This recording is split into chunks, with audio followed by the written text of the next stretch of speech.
Assalamualaikum warahmatullahi wabarakatuh. Perkenalkan, nama saya Nadila Awad. Saya mahasiswi program studi Amanah Syahsiah semester 2 di IAIN Manado. Saya akan mencoba memaparkan apa saja yang telah saya pelajari di semester 2 dengan mata kuliah Pendidikan Kewarganegaraan dengan beberapa poin, dan dari poin-poin itu ada garis-garis besarnya. Jadi saya akan mulai dengan materi pertama, yaitu warga negara dan kewarganegaraan.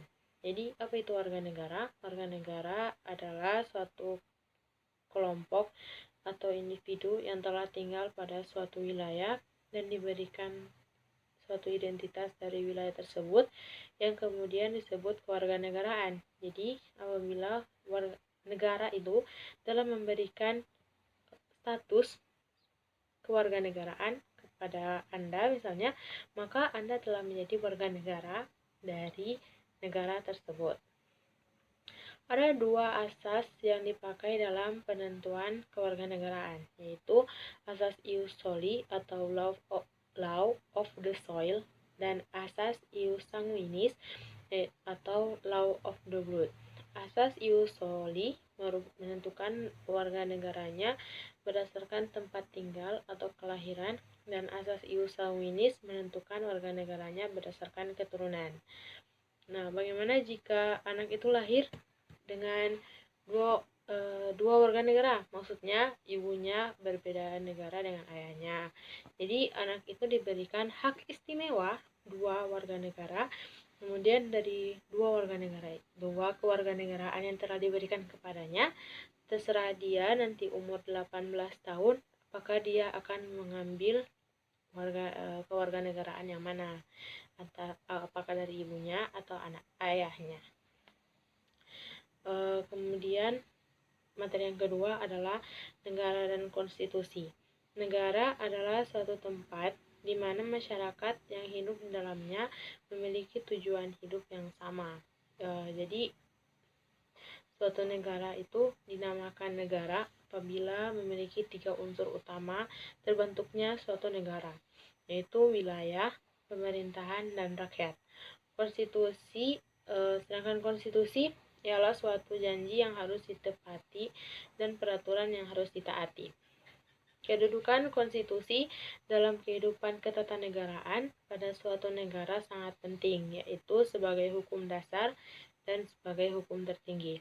Konstitusi dibedakan menjadi dua macam, yaitu tertulis dan tidak tertulis. Bentuk sebuah naskah yang menjabarkan tugas pokok dari badan-badan pemerintahan itu yang tertulis. Contohnya Undang-Undang Dasar.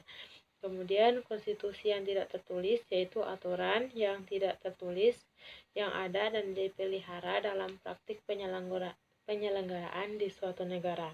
Konstitusi tidak tertulis biasa disebut dengan konvensi atau perjanjian. Materi selanjutnya adalah demokrasi dan pendidikan demokrasi. Apa bedanya? Secara harfiah, demokrasi merupakan suatu sistem yang terbentuk dari rakyat, oleh rakyat, dan untuk rakyat. Nilai-nilai demokrasi dalam kehidupan bermasyarakat, berbangsa, dan bernegara tidak selamanya berjalan mulus.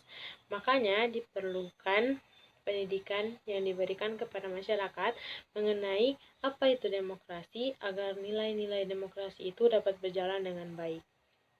Bagaimana caranya supaya pendidikan demokrasi itu bisa sampai ke masyarakat? Yaitu dengan cara pendidikan demokrasi. Pendidikan demokrasi harus menekankan pada 4 aspek. Yang pertama, kurikulum pembelajaran harus menyampaikan pesan yang bermakna. Kedua, materi yang dibawa tidak hanya bersifat pengetahuan saja, melainkan dipadukan dengan kontroversi yang tengah terjadi di masyarakat. Yang ketiga, memberikan pelayanan pembelajaran yang optimal kepada siswa. Yang keempat, dilaksanakannya pendidikan ekstrakurikuler yang berorientasi pada penyiapan siswa menuju pribadi yang tangguh dan bertanggung jawab. Materi selanjutnya adalah negara hukum dan hak asasi manusia. Negara hukum adalah negara yang penyelenggaraan kekuasaan pemerintahannya didasarkan atas hukum.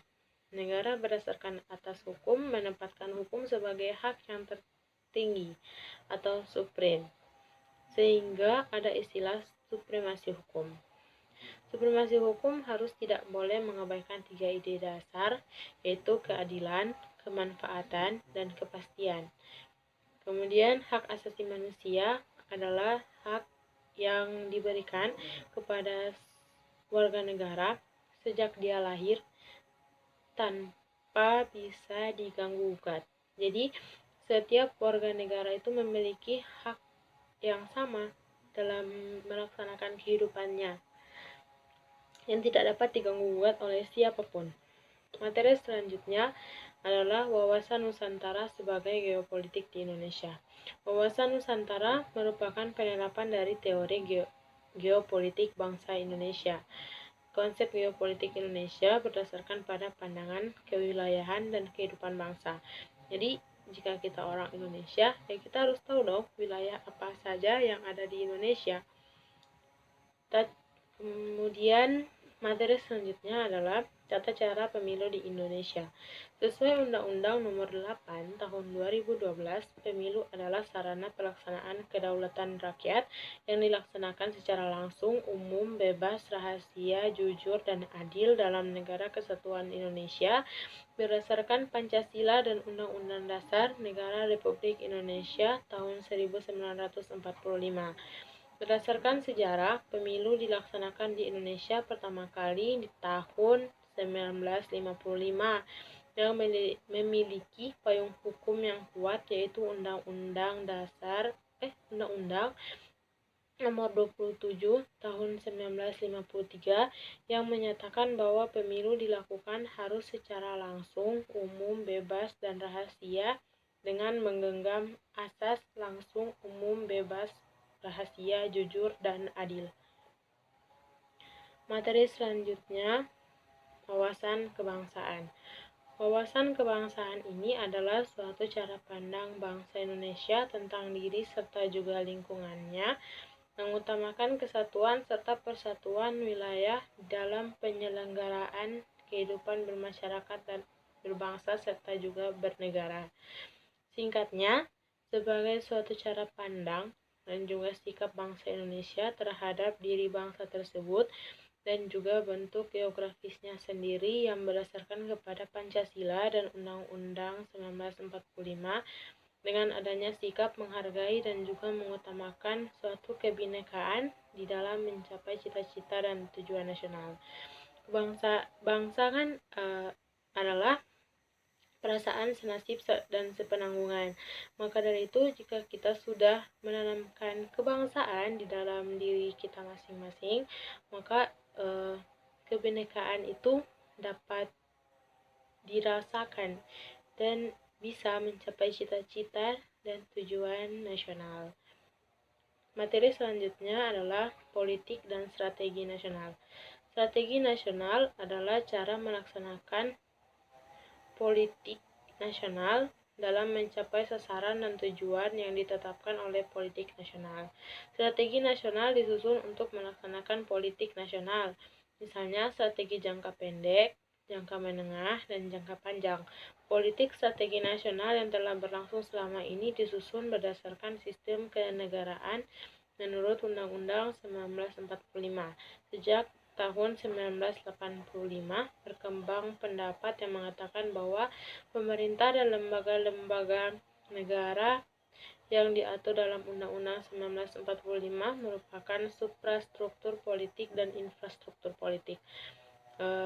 Apa sebenarnya yang menjadikan Indonesia itu kuat? Itu strategi nasionalnya. Jika kita melihat apa yang paling kuat di negara kita ini dari sektor apa, dan saya berani mengatakan bahwa yang paling kuat adalah kelautannya atau maritimnya, karena Indonesia memiliki wilayah laut yang luas dan salah satu yang terluas di dunia. Maka jika kita mengambil strategi nasional maritim, maka Indonesia bisa menjadi negara yang kuat. Seperti itu saja apa yang dapat saya sampaikan. Mohon maaf apabila banyak kesalahan. Unzur maqala wala tanzur maqala. Wassalamualaikum warahmatullahi wabarakatuh.